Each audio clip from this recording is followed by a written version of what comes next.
Backloggers, welcome back to another bite-sized episode of the Backlog Breakdown, where today we're going to be doing something special. Since it's the end of spooky season as of this release, it's just a few more days until Reformation Day, until All Saints Day, and so we wanted to actually repackage a conversation that we'd previously had with one of our guests, a pastor out of Illinois, who is covered in tattoos, who loves metal and loves himself some horror as well. So we wanted to, it was just such a great conversation, and we'd like for you guys to hear it. If you haven't before, it's years old at this point, but I think it's still relevant. And so listen to this. Wanted to give you a little heads up. So don't have video for it. We'll use just some placeholder images, stuff like that. But I think you're going to enjoy it. So take a listen to our conversation with Mr. Joe Thorn himself. Welcome to the Backlog Breakdown, the podcast that explores video games and stewardship from a Christian perspective. My name is Josh Brocklow, and I'm on staff at Austin Oaks Church in Austin, Texas. And I'm Nate McKeever, deacon at Trinity PCA in Western Pennsylvania. And with us today, we have a special guest, Joe Thorn, the lead pastor of Redeemer Fellowship in St. Charles, Illinois. Hey. Was that familiar enough of an introduction? Yeah. For the record, I was against that. I was against the aping of Doc and Devo's opening. And is that what you did? Oh, I wasn't even paying that close of attention. Yeah. Good.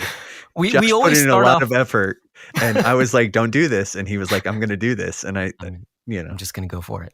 We'll do it. We always start the episode with some sort of like joke, and usually it's terrible. It crashes, it burns. That's just how we open up. And so my idea, since we have half of the Jofo with us here today, we'd kind of go with that. Well, so. I am happy to be on, man. Excited. It's cool. And I wasn't aware that we have Baptist and Presbyterian. I love that. The two best versions of Protestantism. So I agree.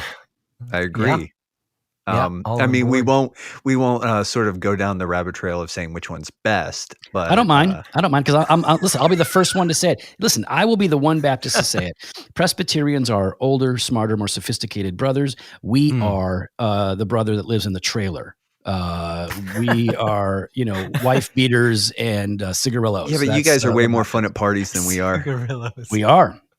The Reformed Baptists are, anyways, not just Baptists. Yeah. I mean, I don't know if you probably don't remember this. You and I have actually interacted on Twitter one time, and I do a lot of LOLing after things. And I said at one point in time, and you read the tweet on Doc and Devo, and I basically said that you're one of a handful of Baptists that I really respect and admire, and really enjoy what you have to say. And it's not to like blow smoke or anything, but like I think, yeah, he was blowing smoke at the time. I'm a little jealous, man. I don't get to smoke. Well, I could, but yeah. Anyways, yeah, it would just. I'm in my home, and I can't smoke in the house. I could, but the fact is, like, I have a small house, and so it kind of like. I'm just not willing to go down that road. But all I was going to say is that, I really I really appreciate sort of what you guys are doing over at Doc and Devo, and I have for a while. And as much as people might give you guys grief for like the banter that you guys have in the beginning, I don't. And I think at one point in time I was listening, and you and Jimmy were sort of mounting a bit of a defense for that. And you said that like what it really like, it's friendship, that you guys are sort of like flexing friendship there. And you're sort of like, you're just being friends on the microphone. And I think that's a good thing to sort of put that on display and give people a little bit of an example of what that can look like. It's just like messing with each other, like, but at the same time, there's a deep-seated, deep-rooted affection between the two of you. And that's communicated as well. And so I appreciate that.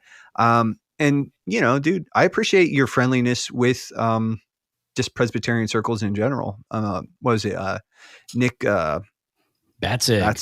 Yep. Yeah, that's my boy. We love Nick, man. Nick's been such a good friend. Yeah, when we started Doctrine and Devotion, there really wasn't a Reformed podcast that was doing what a lot of us are doing now. Where it was fun. There was lots of teaching, lots of preaching, but like the podcasts that I listen to are usually conversational. They're not Christian. And even though they go deep, And we thought like, well, I'd like to do a podcast for like Reformed Baptist, Reformed friendly people. What would set it apart, And I thought, well, we should just do what we do. Like, because when we started, people thought like, oh, you guys are doing a bit. No, that's what we're like at every grocery store, every pub, when we travel. Jimmy and I do that all the time. It annoys people, but that's just who we are. We're not trying to do something. That's just who we are. And so we really thought, well, we're just going to do that and put as little prep as possible into each episode and just talk. And really just what we want to do is encourage people. We want to direct people to good Reformed theology resources. We're not scholars, right? We're pastor theologians, but we're no Jim Renahan or Sam Renahan or Richard Barcellos. We're not those guys, or Jordan Stefaniak. Like we don't have that level of scholarship. So we just like to point people to the basics, get them going in the right direction, and have fun. And friendship was the thing in the book Content Inc., which is a book I read before we started the podcast. It really said, like, find out what you want to do, and then what is the thing that sets you apart? What is the tilt that sets you apart from everything else in the field? And for us, it was what you were saying, Nate. It was friendship. Like, oh, this is what like friendship on display. Like pastors are real people, and this is what some friends do and how they talk. Well, and I think the other thing too, again, just to sort of is like that you guys you don't take yourselves too seriously, and that I think is pretty uncommon in our circles. I don't want to be unkind in sort of my evaluation, but I think in Reformed circles, we just kind of like, we're a little uppity. Right. We can be a little like stiff. And I thought I've always been, when I do listen, I mean, because like I'm a pretty typical Reformed and Presbyterian guy. Like I'm listening to like Reform Forum and, that super esoteric weird stuff. I also listen to like a butt ton of video game podcasts. So right. I've got a really weird cross section. But I think that even that was always really enjoyable and endearing. So just, keep up what you guys are doing over there. So, we're not here to talk about that, or we wanted to have you on to talk about horror, but somebody else kind of sniped you on that. And I'm not going to name names or sort of like throw too much shade out there. Don't even reference them because people might listen. You don't want them to listen to those jokers. Oh, They know, like they know that I'm a grumpy old fart. But we decided, so we did a little bit of a pivot, and we thought it would be good to have somebody like you with your pedigree, and say what you will about you not being an academic. You're a pretty sharp tack, dude. So don't sell yourself short. But I've read your pamphlets. Yeah. They're great. All 4 of them. I read Note to Self, so, but you're pretty sharp tack. But we thought, and even listening to you talk to Logan and Micah a little bit about the value of entertainment in the Christian life, that's sort of actually like our wheelhouse. We hang out in that space. Like when Josh said the intersection of stewardship and video games, like that is actually kind of what we, get into a lot. And I thought it'd be interesting to sort of, get a more fleshed out take on like just Joe Thorn, recreation in general. Like give us like the 10,000 foot view. Yeah, I think that's great. That recreation is a necessary gift from God, needs to be embraced. And I do believe that among lots of people, not just Christians, but I think it oftentimes is true of Christians, but anybody who works really hard or has a lot of responsibilities, some people have like rest and recreation. We really put those together. We feel guilty. A lot of us feel guilty. Like when I'm not doing anything important right now. I'm not achieving. I'm not building, and we feel bad about it. Recreation is a good thing. It is a gift from God. In fact, it is a necessary thing for us as human beings, not just as Christians, but as human beings, as finite creatures made for God's glory, his pleasure, and for the good works he's laid before us. You can't always work. We're need to rest. And part of rest is recreation. So I would think of rest as the larger category, and then recreation subset within that.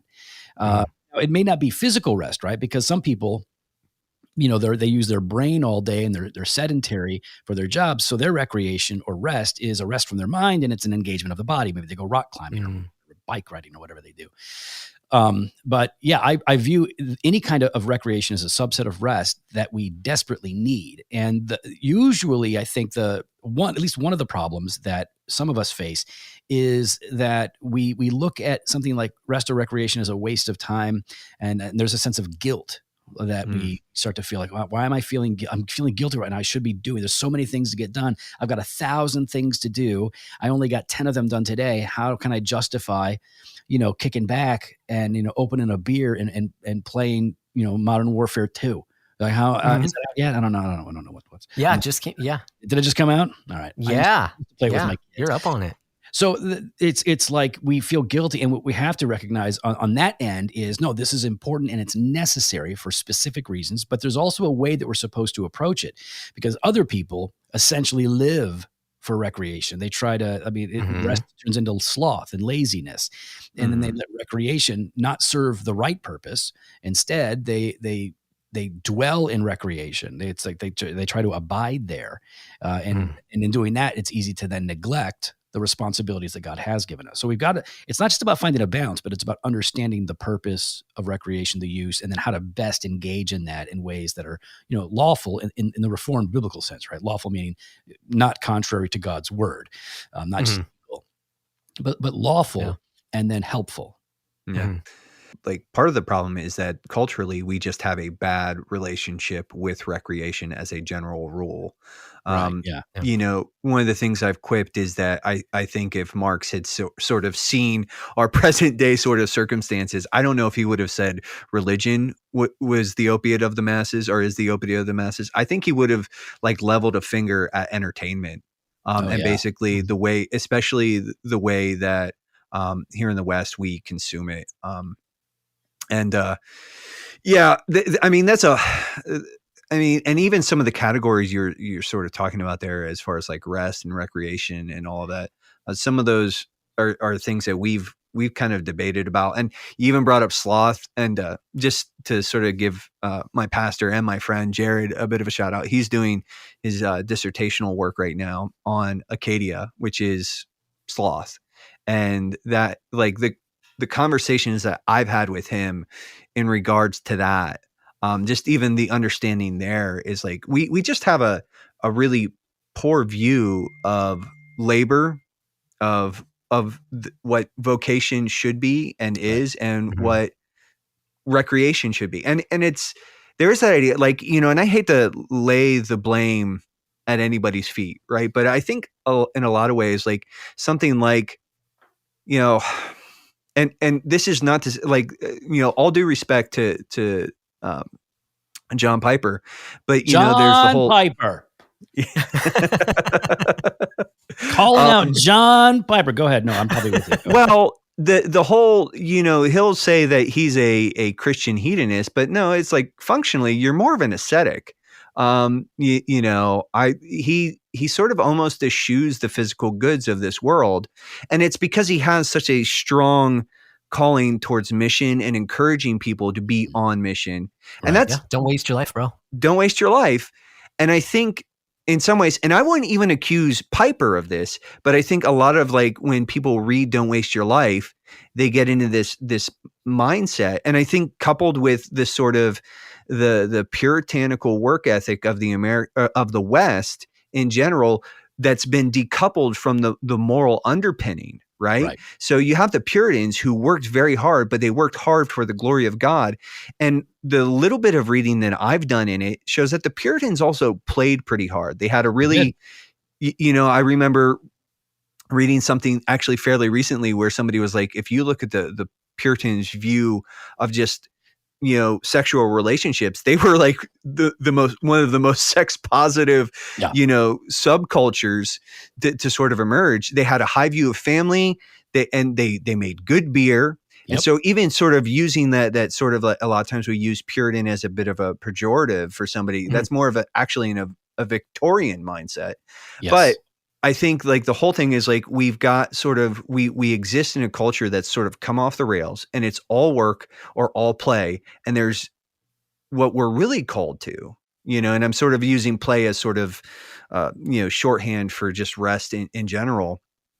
But there's a rhythm or a balance that we're supposed to sort of find ourselves in.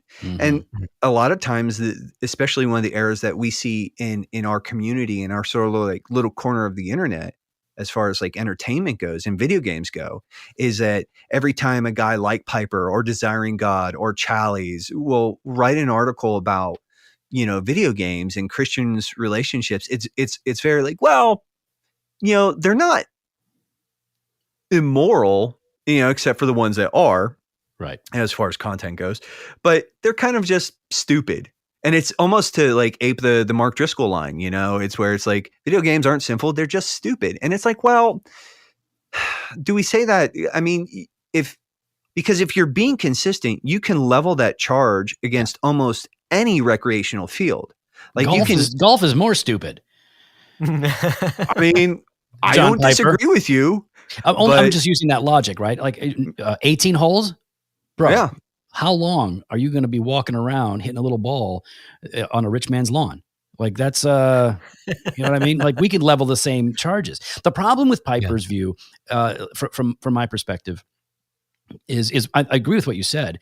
And even when, and this is a perception, I don't know that he's necessarily teaching this, but the perception. I wouldn't actually accuse him of this, but I think what happens is people get a hold of his book and they sort of embrace that. Because I think it's there. I don't know if it's his intention, but it's almost like, you can even enjoy worldly things if in the moment you're actually, triumphing in the resurrection of Jesus in that moment. Like if you can't just enjoy a video game as a good gift from God meant to enjoy with gratitude. That's not enough. You have to be like riveted with the supremacy of Christ in that moment. And not only is that unrealistic, I don't think that's true.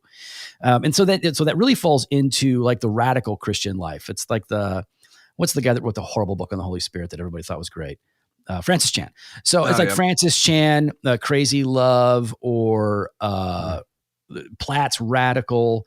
This is not Reformation or Reformed thinking, in that sense, and nor do I think it's very biblical.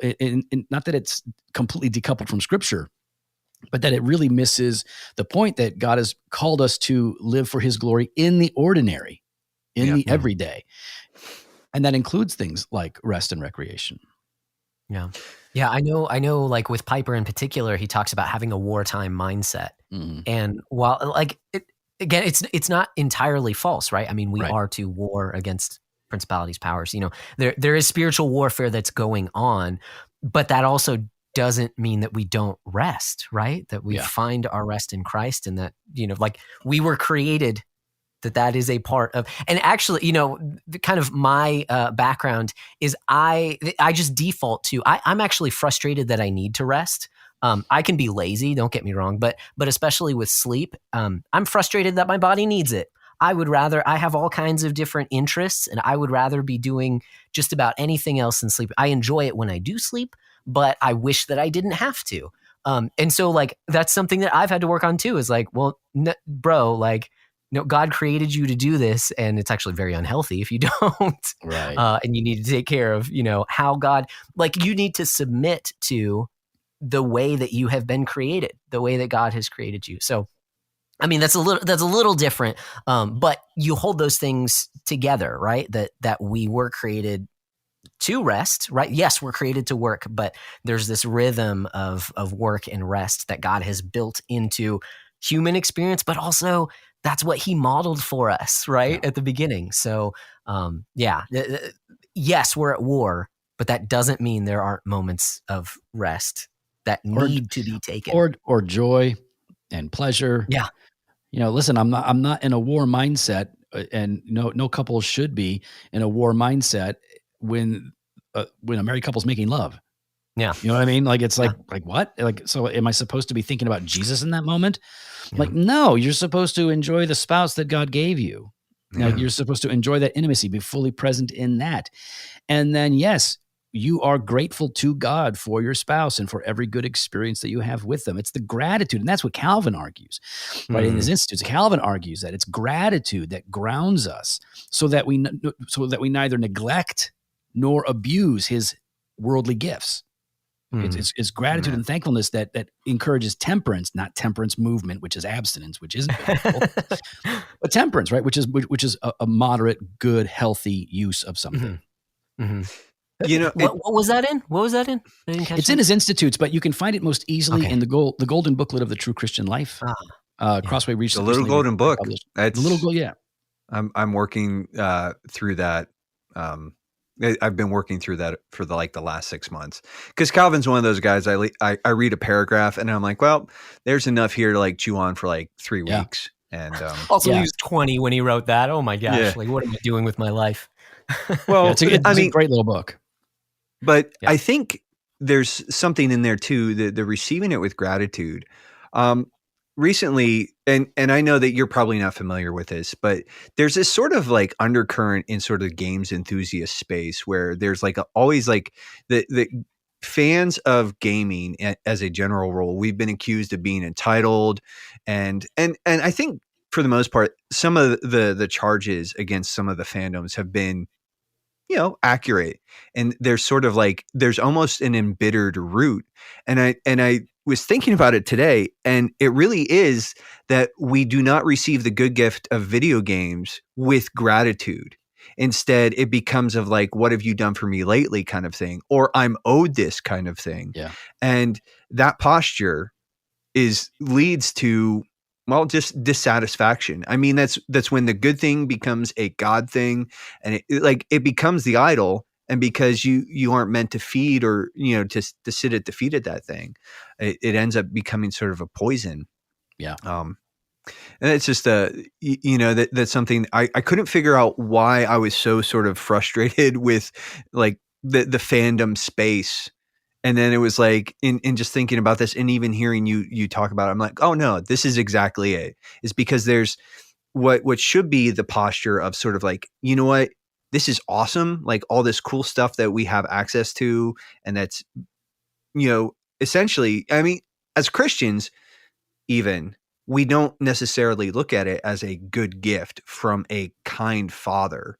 Right. It's just well, we just, our hearts are idol factories. So, and we just kind of think about to that. When I was a kid, my blue collar house, my dad did plumbing, heating, air conditioning. And we didn't have a lot of money, but we never wanted for anything. And, but Christmas was always an incredible surprise for me. And every Christmas as a kid, I got the thing. And one year I wanted Stomper Mountain. You guys are too young probably to know. But when I was a little kid, there were these little cars, you put a AA battery in it, a little 4x4, and they would just go straight and you just play with them. And I wanted Stomper Mountain, which was just a brown styrofoam mountain that you would send your truck up, and then it would hit the top and go to the bottom, and it'd do it over. You could do it again. Nice. So I wanted that thing so badly. And I got it. I got it on Christmas Day. And I was so thrilled. For whatever reason, that particular Christmas really stands out to me. And I was so happy to have the gift, but it wasn't lost on me. Wow, mom and dad got me this thing. They got me something that I knew I really wanted. They love me enough to give me something that I don't need. It's not going to make a difference in, being a student or, whatever, but it did make a difference in my appreciation of who they were. The good gifts of God are another means of growing in our appreciation for him, because the gifts, when you're mindful of his gifts, you become mindful of more of his gifts. And it's, it's for air, for water. It's if you fast after a period of fasting, you become very thankful for the little things, right? For the little things that for the food that you've gone without. And then every other, gift is just grace upon grace upon grace. I'm not a big gamer. I used to play games, but I'm not a gamer. I don't currently play any games, and not for any particular reason other than my kids play and I just don't. I don't know. But I enjoy film. I enjoy movies, and late at night, whatever. Before I go to bed, I usually watch something and have a cigar or four, and then I go to bed. But those two things, right, like are like these great gifts. And when Spurgeon said that one time after Pentecost, threw a little fit at his pulpit, talking about the dangers of tobacco and the evils of tobacco, Spurgeon said, "Tonight I intend to go home and smoke a cigar to the glory of God." And like I genuinely can say, like my times of rest or recreation, like I'm genuinely thankful for them, and I'm mindful of God. It doesn't mean that I'm thinking about God in the midst of a game or in the midst of a particular scene of a movie, but before and after, it's received as a gift, and that just makes a big difference. That's good, man. That's good. We're talking about recreation, and I like how you frame that as recreation as a form of rest, kind of a subset of rest. And kind of one of the things as I was, just kind of picking this apart, and like Nate said, this is kind of what we talk about all the time, or in different ways from different angles and things like that. But it does make me question like the different So if we have this larger category of rest, how are we to fit in? We said recreation. I think that's a nice way. Not everyone would agree that video games are very recreational, but they're not for everyone. Right, exactly. But I think also in those categories, maybe it's just a similar term for the same thing, but you can think of things like hobbies and even, as we've talked about already, entertainment. And generally, I think when people talk about hobbies, they think of something that's a bit more productive, like you're creating something a lot of the times with a hobby, whereas entertainment is much more passive. And generally, we don't equate very much value to entertainment. It's more, and maybe this is just an American thing, but we kind of think of like turning your brain off and just, hey, entertain me right now. Do you find that there is any any kind of moral equivalency with any of those? Should they be in any kind of different order, or so long as we're thankful to God for them, do they all kind of have the same place? Well, I think they will reap different benefits, but I do think that they all exist in the same space of rest. Recreation is simply not working and doing something for pleasure. That's all that recreation is. So that would apply to everything that you just talked about. And so I don't, a hobby, if we're going to define hobby, and I don't know that I would, but if we're going to define hobby as something that is more constructive, that's great. That's great. But I don't think that that's necessarily better than somebody completely unplugging. It's like, people will talk about, escapism as if it's a bad thing. Oh, you're just you're reading those Harry Potter books. Forget that they're satanic and evil, and you're probably going to invite a demon into your heart. But that's just escapism, or, it's like, oh, people, and, my wife used to read a lot of English lit and English history, and she would just say like, no, I do that to escape. I do that to get out.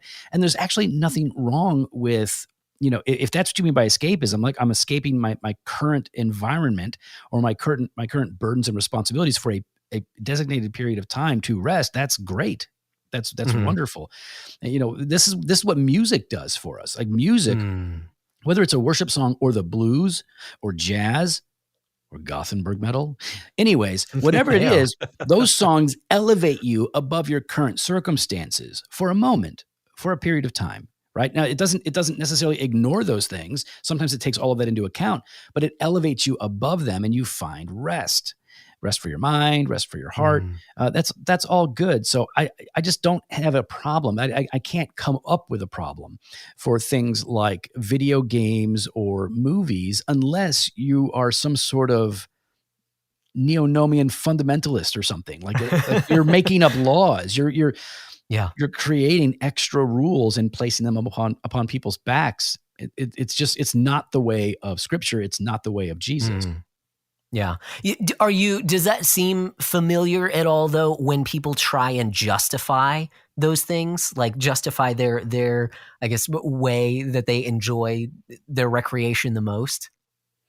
Yeah, I think so. I think, listen, I don't have to justify my recreation. Recreation itself is justified. It's the gift. I don't have to justify it. If I'm having to justify it, then I should maybe ask myself, am I doing something I shouldn't be doing for recreation? Mm. You know what I mean? So, you know, now again, if you're trying to explain to somebody who's challenging you on it, then they might say, "Oh, you're just justifying it." Like, no, you've asked me why I do it and why. Well, it's okay. yeah. I think that's a little bit different. But yeah, I don't feel a need to justify. You know, people say like, "Do you have a hobby?" And I really don't. And I don't know how I would have time for a hobby. I guess I could. I guess the last 2 hours of every night, I have time for a hobby. That's my time. But what I tend to do is I have a cigar, and I'll watch a movie, or I'll read. I'll work on a side project maybe. But yeah, I don't have to justify what it is. But I am finding rest because, you know, as you know, people who are involved in ministry, that brings with it unique burdens. Yeah. And even outside of that, every family, every Christian that I know has significant burdens and afflictions in their life. It doesn't matter how much money they have. It doesn't matter how much education they've had. Everybody I know has significant burdens and are experiencing real sorrow, real loss, real suffering, and they need rest for their minds, for their bodies. They need rest, and that's going to take different forms and shapes. So long as it's lawful or, you know, biblically permissible, we should be able to do so with a clear conscience that honors God. It's only when, you know, we take the gift of God and then abuse it or misuse it or twist it that it becomes a problem. Well, and you mentioned escapism, and a lot of the time, and again, this is a topic that, like, Josh and I have we've had conversations surrounding that. And I actually worked at a GameStop for a while.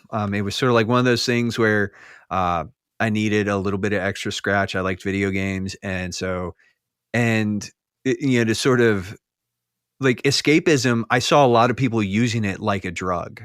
Yeah. And, you know, they sort of, and what those people really needed was to sort of like actually step out of sort of Cloud9 or whatever imaginary world that they were submerging themselves, and actually like put their feet on the ground and sort of like they needed to knuckle down. They needed to sort of press in. Yeah. But that is, and our friend John actually in our Discord sort of posited three what I thought were really helpful categories for interacting with this. And we've talked really about the one that he thinks is the most useful. He referred to it as grace or gift, that we receive with gratitude. But there are two other categories that a lot of people can approach just recreation in general. And it's as reward or as escape. And those in and of themselves, like when used properly, are fine motivations or secondary motivations.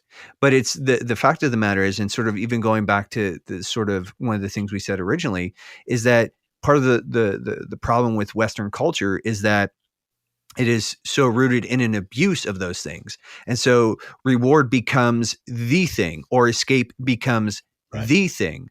What, you know, if anything, what do you think? And I think we've maybe sort of talked about this, but how should Christians, like in particular, endeavor to make sure that we aren't falling into the two erroneous categories?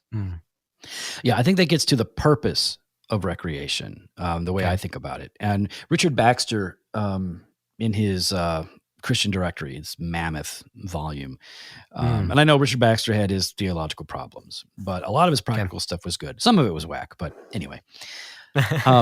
In that, I remember reading him on on recreation.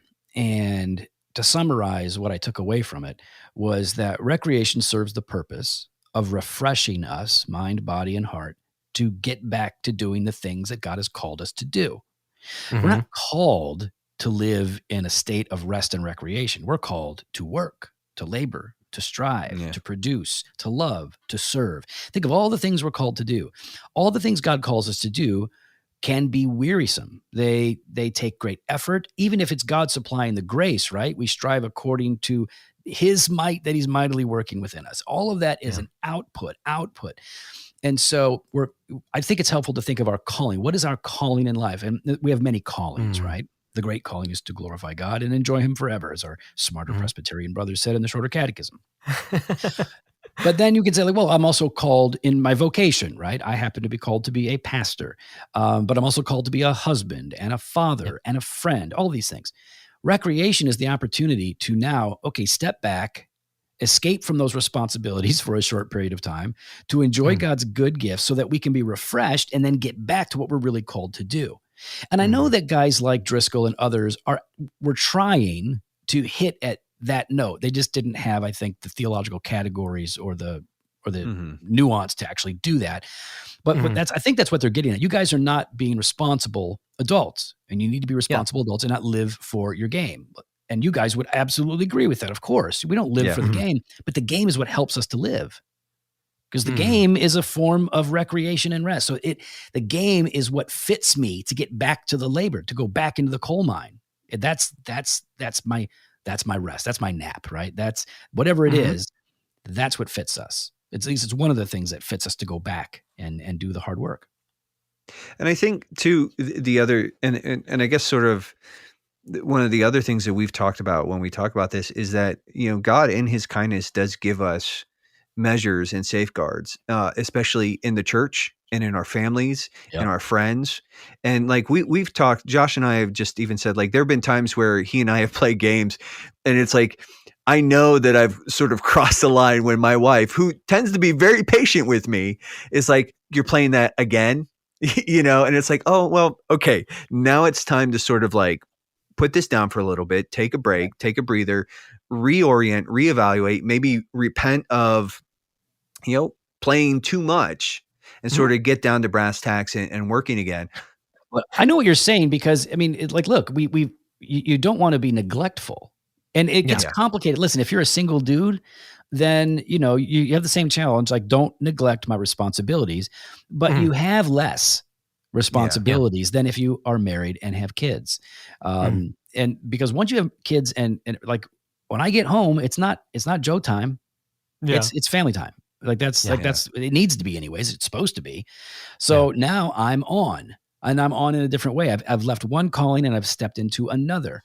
And so you've got to, like, our recreation has to be strategically placed in our lives, because it's got to exist in a healthy circle, right? Or a healthy time frame. You got to find like, when is this appropriate, right? Because I remember there was a pastor that I knew really well.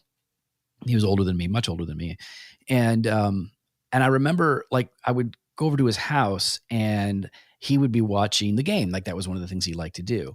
Yeah. And, but when I talked to his kids when they were adults, years and years later, they were really frustrated that dad was basically checked out when he got home. He got home. He's like, because I just killed myself serving the Lord, serving the church, and I get home and now, like, he wouldn't even hear them talking because he was so dialed into the game. And everybody, that happens to everybody. But here and there. But like, they really did damage to the relationships there. They were very frustrated by that, because it's like, wow, we finally have dad, but we don't. Yeah. So you've got to find the right sphere. I don't know what word I'm looking for. I'm pulling a Nate. I don't know what I want to say here.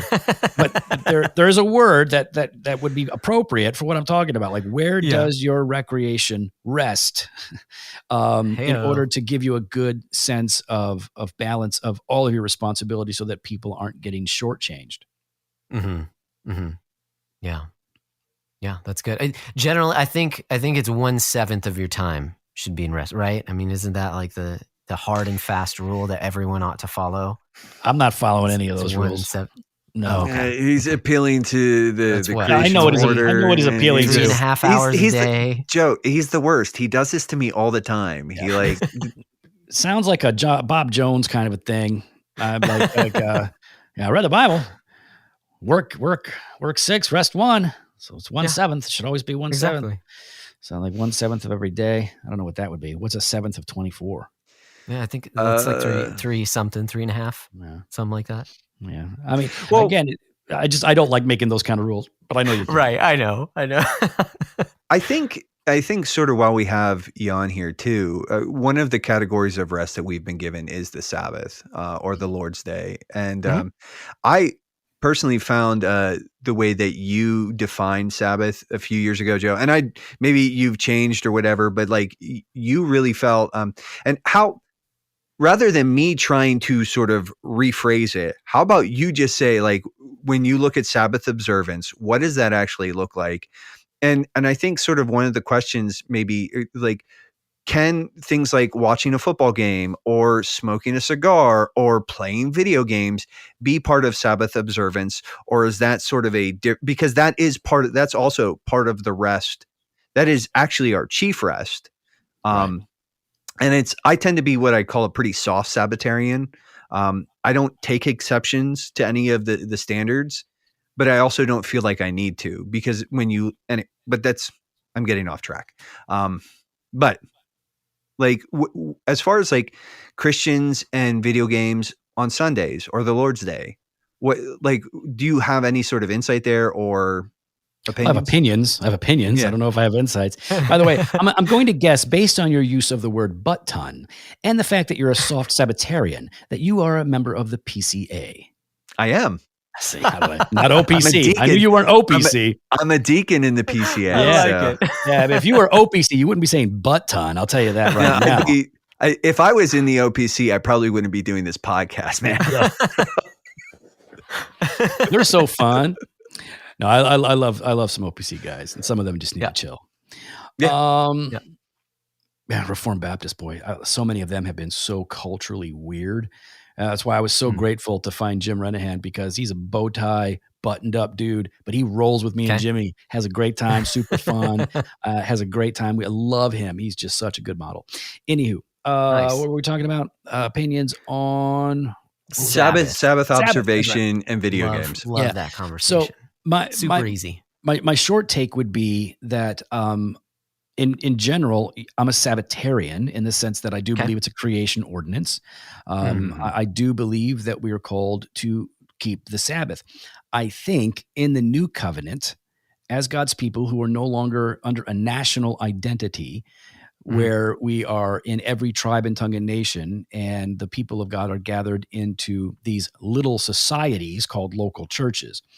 I think, and this is not original with me, this is more Meredith Klein, but I would say that we're called to keep the Sabbath, and the Sabbath that we keep is on the Lord's Day, and it is kept when we gather together under word and sacrament. That's how we keep the Sabbath.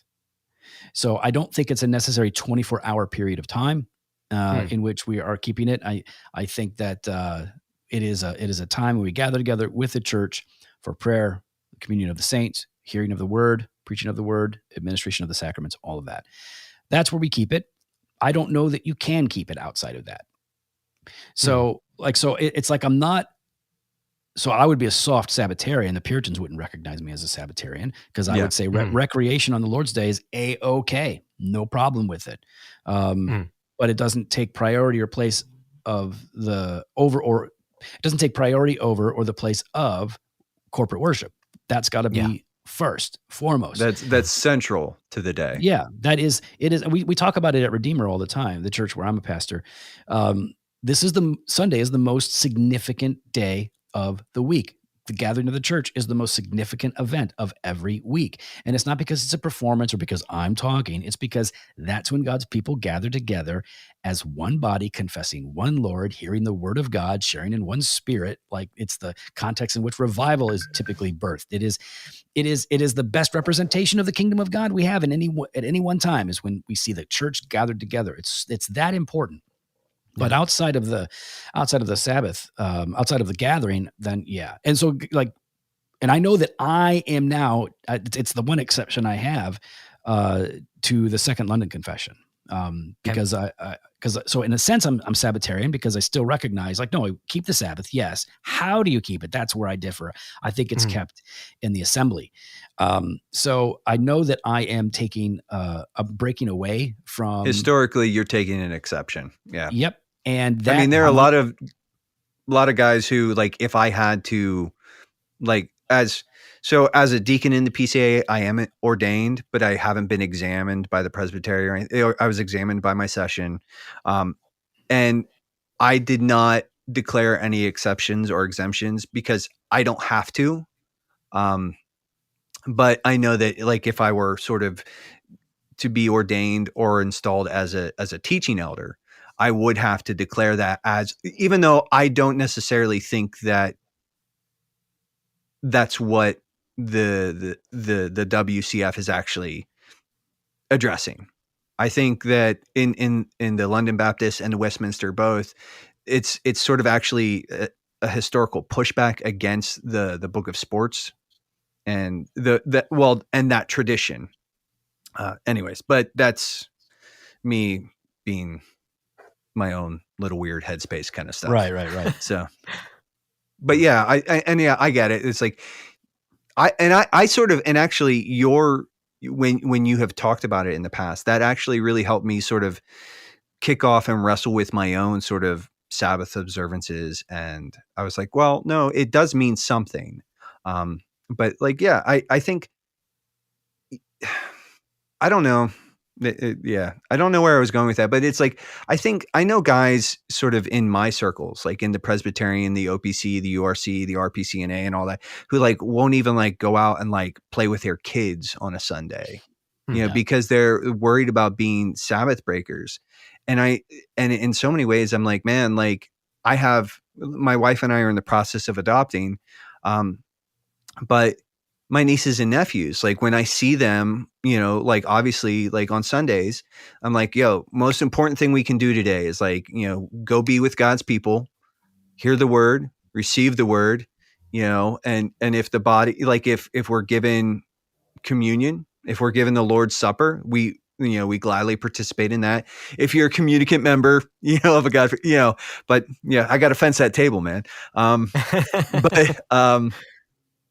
But like at the end of the day too, it's like, I think a good, in my case, like a good uncle or a good father, like he loves his kids where they're at, like, or he loves his nieces and his nephews where they're at. And even when we come and in such, like, in a way, we're almost imaging kind of the father to those kids in the way that, like, even though we come with all of our goofiness and all of our bustedness on Sundays to be with his people, the Father rejoices in us, and I don't know. I think there's something in there that I haven't always, like, I can't really put my finger on, but I think like watching a father play with his son, or his daughter, or, again, like an uncle or even an older kid play with the younger kids, like on Sunday, and just sort of like, there's something good in that I think a stricter, harsher observance of the Sabbath actually misses out on the heart of it. Yeah. The heart of it is like to be with God's people, to hear his word, to be with his people. Like, the two primary sort of like emphasis on the Sabbath are fellowship and worship. Like we're there to engage in corporate worship, but also to be there with the body, to be there in fellowship with our brothers and sisters. And, and sometimes like an easy way to fellowship is over games, or like whether you're playing them or watching one on Sunday, or and I mean, I know I'm getting into like dicey territory, but well, the whole idea that people are afraid of breaking the Sabbath by playing a game, that really sounds pharisaical in mindset, right? And like you're afraid, like bro, you're not living in the old covenant. Like it really strikes me as odd. Now, again, I mean, I don't want to break the Sabbath. I don't want to break God's laws, but like this fear, like, well, I'm afraid if I do that, I'm going too far. Well, aren't you clear on it? Don't you know? Would it be breaking the Sabbath? Well, I don't know, but I don't want to do it. Like, what in the world? God's law is, I think, clear. It's not ambiguous. We're told what to do. And so as I read it, I'm just convinced that God's people in the new covenant gather together on the Lord's Day. They worship together. That's them keeping it. I just don't even know how realistic it is when you are not a theocracy. How do you keep the Sabbath? How can you actually do this so that there is no work whatsoever being done, and that you are not employing anyone else under any circumstances outside of necessity and mercy? I mean, we could strive for it for sure. I mean, I know like guys much smarter than me would argue for that. Much smarter than me would argue for that very thing. Oh yeah. I just don't know. Like, so then what's necessity? People working for the electric company, I suppose that's a necessity because we have to have electricity or we'll freeze to death. Okay, so we got to have heat. All right, so what else? Fire emergency? That's necessity. What about gas stations? Is that a necessity? It's a transient culture. People can't get anywhere without gas. It gets really complicated, and I'm just not sure how realistic it is. Now, just because I don't perceive it to be realistic doesn't mean that that's the reason to abandon it. I'm not a pragmatist, but it's just a troubling sort of question for me that I haven't found a good answer for. Yeah. Yeah. Especially as a pastor too, right? Because you're not working on Sundays. Of course not. There's no work put in there. You're resting. And that would be a work of necessity, necessity. People of God, and I get that. I was a Sabbatarian for years and years. A hard Sabbatarian. That was my position. And I want that to be my position because I just want to be in agreement with the confession. I like things to be neat and simple. I like that. I like black and white, easy peasy, lock it in, done. And my conscience just says, as I'm reading scripture, no, that is not right. Well, I think, and even sort of, you said something there too about like you want it to be black and white. And I think so much of even what Josh and I are sort of like that we wrestle with and trying to be, because like, and I've called it this before, but we are doing the very unsexy work in a lot of ways of like, we don't get into the hype train. We're not about playing video games all the time. Like when we really do sort of challenge and encourage, or we try to challenge and encourage our listeners to work hard, to work well, to earn their rest, but also to enjoy the good gifts that God has given them responsibly and well. And so and that's not fun because sometimes like we're kind of the dudes in the middle, it feels like, and I don't know if Josh would necessarily, but we feel like we're the dudes in the middle who like everybody who wants to like the knee-jerk reaction whenever, like I said, an article from Desiring God comes out saying video games are kind of a waste of time. They're freaking out. They're like posting, John Piper, Desiring God, doesn't know anything, blah, blah, and it's like, well, there's some legitimate critiques in there. So let's take the critiques, maybe sort of do some self-examination. At the same time, we're looking at like Desiring God and organizations like that. And we're saying, you guys are kind of missing the forest for the trees here. Like you're drilling down on this one point. And yes, can video games or just recreation and entertainment in general sort of be a waste of time? Absolutely. But like, and again, so could anything given the proper circumstances. It's selective outrage. Yeah. It's selective outrage. It's like, okay, so you're, how are you not the grouchy old man yelling, "Get off my lawn," when that's your take? When like, listen, man, there are so many. Okay, so listen, I'm going to guess most of the people at Bethlehem are not struggling with video game addiction, but I am willing to bet that there are issues that they could be addressing. That would be maybe more dialed in. Now, maybe I'm wrong. Maybe they just have a huge population of young people that love playing video games. Playing Fortnite all the time. Skipping church to play Fortnite. Yeah, man. They're just stuck in their car playing Roblox on their phone or whatever, and they just can't get in. But it's like, it's just easy. It's like talking about kids playing video games too much. Like, all right, they shouldn't do that. But the fact that they're so troubled about video games or whatever it is, like whatever the boogeyman is, it's going to take your kids away from Jesus. It's always something that's rather simple. It's like, okay, well, it's actually a much bigger the issue than that. And I'll tell you what, if you just tell your kids video games bad, don't play them, you're dooming your kid to push back against that because it is just unreasonable. Kids know the difference. Not always, but they oftentimes know the difference. Okay, mom and dad have safeguards for me. They got rules for me. I got to follow them. But then there's a point at which like the rules are so arbitrary and unreasonable that kids hate the rule. Now, some kids will hate the rule if it is reasonable and fair, but in general, like they have a justified sort of like outrage. Like this isn't even like you're denying something that is actually good. Doesn't mean that they should rebel against their parents. I'm just saying like it's not going to produce the fruit that you want as a parent, and you're not dealing with the root issues. It's like, hey man, you gotta stop looking at porn. So here's some porn blocker I'm going to put on your computer. Okay, that's fine. That can be a helpful tool at a superficial level, but that's not dealing with heart issues. Yeah. And so you got to go into theology, you got to go into depth, and you got to look at the wide range of applications for dissatisfaction, lust, and frustration and loneliness that feed into that sort of a problem. Yeah.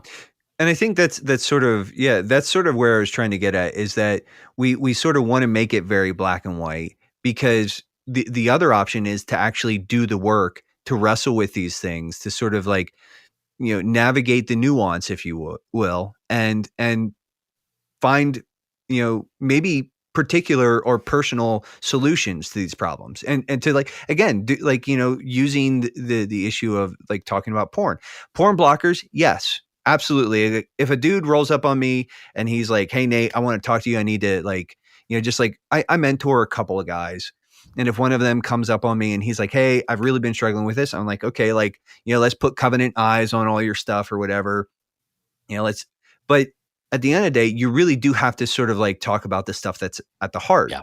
Right. You have to sort of be willing to go upstream a little bit and say like, okay, dude, like what is like, and even so much with like the sort of the abuses with entertainment and recreation in general, like the issue isn't to just be like decry them and say, oh, it's bad, it's a waste of time. It's like, actually, what's the motive further upstream? Like, what's the motive at the heart? Saying like, no, this is actually the problem. Whether it's you've bought into a false sort of bill of goods, in sort of buying the cultural sort of definitions of all these things, or the cultural expectations for what life should like, or whatever it is. It's like you have to be willing to sort of go in, dig up the filthy wells and like fill them in, and put people on the right path, and sort of like confronting the error in meaningful ways. And that actually takes work. That can like, that's not just like a rubber stamp, like, Pokemon is bad, like, or whatever, bad. Like, it's like, no, this doesn't fix anything. This is just, I don't know.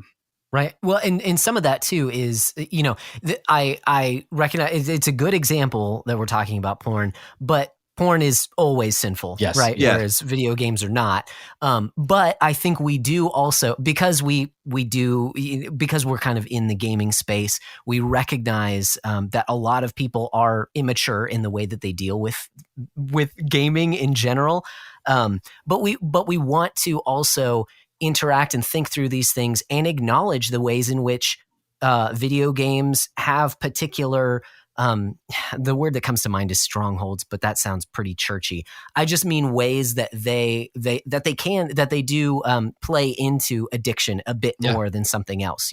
There are certain elements, the same way that social media is engineered to keep you there. Right. And TV is the same way in different ways, the same thing, but in different ways. We do want to acknowledge, the pitfalls of gaming, the ways that in which it tries to keep you, the ways in which it wants to be that idol in your heart. But it comes with each separate, coming back here to the rest and recreation, each separate type of recreation has its own kind of snares. And so we just want to go in with our eyes wide open, with our hands open to God, right? Saying, is this, what you want from me? Can I enjoy this to the fullest, right? And not make it, put it above him, not create that idol, but actually have it as a grace, as a blessing in our life. And then it can actually be rest. And I love, Joe, how you were talking about just being with the people of God in worship on Sunday morning as, that picture of rest. Because, I imagine that's a lot of what it's going to be like in heaven, right? When we come face to face, we're going to be with the people of God, Jesus's bride, together with him finally, in that realized sense. So, to think of that as your ultimate, your best rest, I think is a great kind of place to land, and then see that we can use these other things as in a different way, not a spiritual rest, but in a way that we were created for rest. And this is another picture of that, is in these recreational things that, like you said, again, kind of refuel ourselves, to go out and do the work that God's called us to do. You were talking about pitfalls in various forms of recreation or entertainment is good, because they do each sort of have their own. And then if you're talking about games, well, then different kinds of games will have different kinds of pitfalls. And then I think most importantly, different people are wired in such a way, different from one another, that what might be a pitfall for one is not for another. Yeah. Like how do you feel what does it produce in you when you engage in your particular form of recreation or entertainment? What does it produce in you? Whether that's music or game or movies. I love metal. I've been listening to, when I was 6 years old, I had a Kiss poster on my wall, Skulls on my shelf. I had the Destroyer album on my record player. I've always listened to rock and roll, and then it turned into metal. And so I've always listened to metal. And to this day, my favorite music to listen to, in 90+% of the time, I'm listening to melodic death metal. That's just what all my books are written to metal. Nice. So all of my sermons are prepared listening to metal. If metal made me feel anxious or angry or whatever, I wouldn't engage. But the music, the particular bands that I listen to, fill me with joy. I feel bright. I feel alive. I feel good with the music. If I watch a great film, it's making me feel good. Like I'm taking it in. Sometimes it makes you feel sad, right? In an appropriate context of experience a piece of art, right? You're mourning in an appropriate sense. And I just recently tried to watch, here's an example. I tried to watch a particular horror movie. Okay. I'm a big horror nerd, horror fan. And I was looking forward to this particular movie. And, I read up on the actors. I knew about the making of the movie. I know they're all having fun. I turned it off at a certain point because of the way that they were depicting things. And for me, like, it wasn't necessarily a sinful thing that was being, what they showed on the screen. It wasn't like nudity and sex. It wasn't something that I thought inherently was wrong, but it upset me. Yeah. And not in a way that would be appropriate. And I just thought like, wow, I really wanted to watch this. I'm out. And I'm disappointed because I was really looking forward to this, and I paid the money for the stupid thing, but I'm out now because it's just, I'm old now, and maybe I'm a little more sensitive than I used to be, which is a good thing, I think, in this case, where I'm not going to just push through it. And I was telling my daughter, she's 21, she's also into horror. And I said, I turned it off. And she goes, oh, you didn't just want to skip past it? I'm like, no, I'm just out because I didn't like what it was doing to me. And so for that reason alone, I'm out. Plus I think at least it was questionable.